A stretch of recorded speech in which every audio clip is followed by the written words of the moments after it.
ছাতার মালিক। তারা ১.৫ বিঘত মানুষ। তাদের আড্ডা ছিল গ্রাম ছাড়িয়ে, মাঠ ছাড়িয়ে, বনের ধারে, ব্যাঙ ছাতার ছায়ার তলায়। ছেলেবেলায় যখন তাদের দাঁত ওঠেনি, তখন থেকে তারা দেখে আসছে সেই আদ্যিকালের ব্যাঙের ছাতা। সে যে কোথাকার কোন ব্যাঙের ছাতা, সে খবর কেউ জানে না, কিন্তু সবাই বলে ব্যাঙের ছাতা। যত সব দুষ্টু ছেলে, রাত্রে যারা ঘুমোতে চায় না, মায়ের মুখে ব্যাঙের ছাতার গান শুনে শুনে তাদেরও চোখ বুজে আসে। গাল ফোলা কোলা ব্যাঙ, পাল তোলা রাঙা ছাতা, মেঠো ব্যাঙ, গেছো ব্যাঙ, ছেঁড়া ছাতা, ভাঙা ছাতা, সবুজ রং জবরজং, জরির ছাতা, সোনা ব্যাঙ, টোক্কা আটা, ফোকলা ছাতা, কোঁকড়া মাথা, কোনা ব্যাঙ। কত ব্যাঙের ছাতা, কিন্তু আজ অবধি ব্যাঙকে তারা চোখেও দেখেনি। সেখানে মাঠের মধ্যে, ঘাসের মধ্যে সবুজ সবুজ পাগলা ফড়িং থেকে থেকে তুড়ুক করে মাথা ডিঙিয়ে লাফিয়ে যায়। সেখানে রং বেরঙের প্রজাপতি, তারা ব্যস্ত হয়ে ওড়ে, ওড়ে আর বসতে চায়, বসে বসে আর উড়ে পালায়। সেখানে গাছে গাছে কাঠ বেড়ালি সারাটা দিন গাছ মাপে আর জরিপ করে, গাছ বেয়ে ওঠে আর গাছ বেয়ে নামে, আর রোদে বসে গোঁফ তাওয়ায় আর হিসেব কষে, কিন্তু তারাও কেউ ব্যাঙের খবর বলতে পারে না।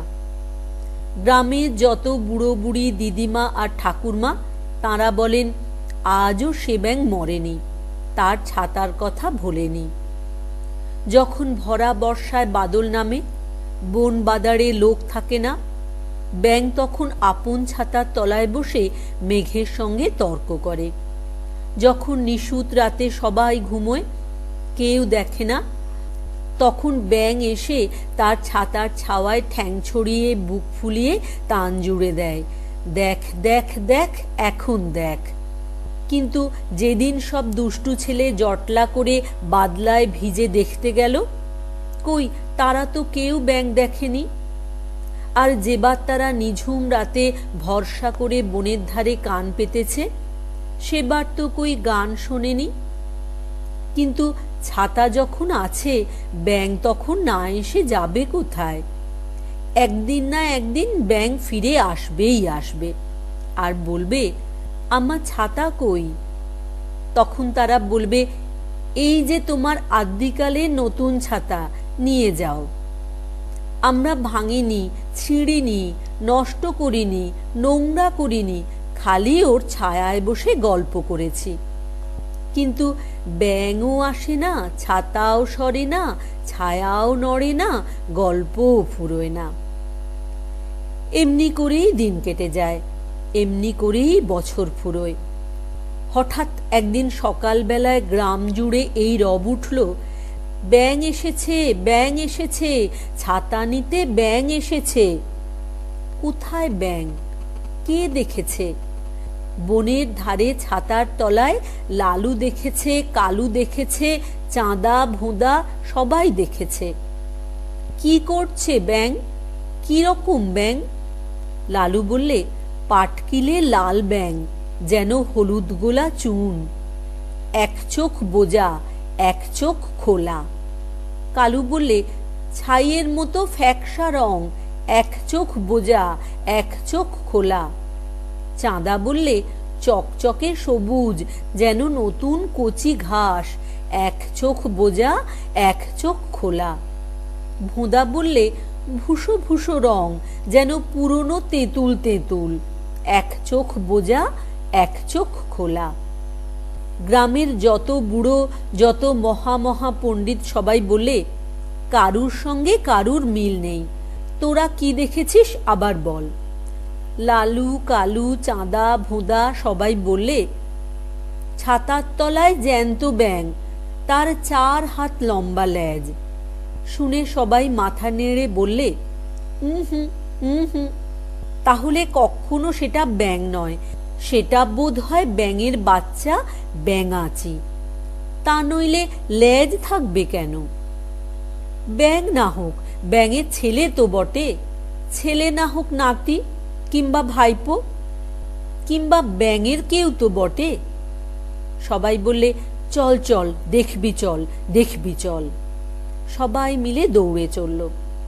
মাঠের পাড়ে, বনের ধারে ব্যাঙ ছাতার আগায় বসে কে একজন রোদ পোয়াচ্ছে। রংটা যেন শ্যাওলা ধরা গাছের বাকল, লেজখানা তার ঘাসের উপর ঝুলে পড়েছে। এক চোখ বুজে এক চোখ খুলে এক দৃষ্টে সে তাকিয়ে আছে। সবাই তখন চেঁচিয়ে বললে, তুমি কে হে? কস্তম, কোন হ্যাঁ, হু আর ইউ? শুনে সে ডাইনেও তাকালে না, বাঁয়েও তাকালে না, খালি একবার রং বদলিয়ে খোলা চোখটা বুঝলে আর বোজা চোখটা খুললে, আর চিড়িক করে 1 হাত লম্বা জিভ বার করেই তক্ষুনি আবার গুটিয়ে নিলে। গ্রামের যে হোমরা বুড়ো, সে বললে, মোড়ল ভাই, ওটা যে জবাব দেয় না, কালা না কি? মোড়ল বললে, হবেও বা। সর্দার বুড়ো সাহস করে বললে, চল না ভাই, এগিয়ে যাই, কানের কাছে চেঁচিয়ে বলি। মোড়ল বললে, ঠিক বলেছ। হোমরা বললে, তোমরা এগো, আমি এই আঁকশি নিয়ে এই ঝোপের মধ্যে উঁচিয়ে বসি, যদি কিছু করতে আসে ঘ্যাঁচাত করে কুপিয়ে দেব। তখন সর্দার সেই ছাতার উপর উঠে লেজওয়ালাটার কানের কাছে হঠাৎ কোন হ্যাঁ বলে এমনি জোরে হাঁকড়ে উঠল যে সেটা আরেকটু হলেই ছাতার থেকে পড়ে যাচ্ছিল। কিন্তু অনেক কষ্টে সামলে নিয়ে খানিকক্ষণ স্তব্ধ হয়ে থেকে 2 চোখ তাকিয়ে বললে, উহ, অত চেঁচান কেন মশাই, আমি কি কালা? তখন সর্দার নরম হয়ে বললে, তুমি কি ব্যাঙের কেউ হও না? জন্তু তখন, না না না না, কেউ না, কেউ না, কেউ না বলে 2 চোখ বুজে ভয়ানক রকম দুলতে লাগলো। তাই না দেখে সর্দার বুড়ো চিৎকার করে বললে, তবে যে তুমি ছাতা নিতে এছো? সঙ্গে সঙ্গে সবাই চেঁচাতে লাগলো, নেমে এসো, নেমে এসো, শিগগির নেমে এসো। মোড়ল খুঁড়ো ছুটতে গিয়ে প্রাণপণে তার লেজটা ধরে টানতে লাগলো, আর হোমরা বুড়ো ঝোপের মধ্যে থেকে আঁকশিটা উঁচিয়ে তুলল। লেজওয়ালা বিরক্ত হয়ে বললে, কি আপদ মশাই, লেজ ধরে টানেন কেন, ছিঁড়ে যাবে যে। সর্দার বললে, তুমি কেন ব্যাঙের ছাতায় চড়েছ আর পা দিয়ে ছাতা মারাচ্ছ? জন্তুটা তখন আকাশের দিকে গোল গোল চোখ করে অনেকক্ষণ তাকিয়ে বললে, কি বললেন, কিসের কি? সর্দার বললে, বললাম যে ব্যাঙের ছাতা। যেমনি বলা অমনি সে খ্যাঁক খ্যাঁক খ্যাঁক খ্যাঁক খ্যাঁক খ্যাঁক করে হাসতে হাসতে হাসতে হাসতে একেবারে মাটির উপর গড়িয়ে পড়ল। তার গায়ে লাল, নীল, হলদে, সবুজ রামধনুর মতো অদ্ভুত রং খুলতে লাগলো। সবাই ব্যস্ত হয়ে দৌড়ে এলো, কি হয়েছে, কি হয়েছে? কেউ বললে, জল দাও, কেউ বললে, বাতাস করো। অনেকক্ষণ পর জন্তুটা ঠান্ডা হয়ে উঠে বললে, ব্যাঙের ছাতা কি হে? ওটা বুঝি ব্যাঙের ছাতা হলো? যেমন বুদ্ধি তোমাদের! ওটা ছাতাও নয়, ব্যাঙেরও কিছু নয়। যারা বোকা তারা বলে ব্যাঙের ছাতা। শুনে কেউ কোনো কথা বলতে পারলে না। সবাই মুখ চাওয়াচাওয়ি করতে লাগলো। শেষকালে ছোকরা মতো একজন জিজ্ঞাসা করলে, আপনি কে মশাই? লেজওয়ালা বললে, আমি বহুরূপী, আমি গিরগিটির খুড়তুতো ভাই, গোসাপের জাতি। এটা এখন আমার হলো, আমি বাড়ি নিয়ে যাব। এই বলে সে ব্যাঙের ছাতাটাকে বগল দাবা করে নিয়ে গম্ভীরভাবে চলে গেল।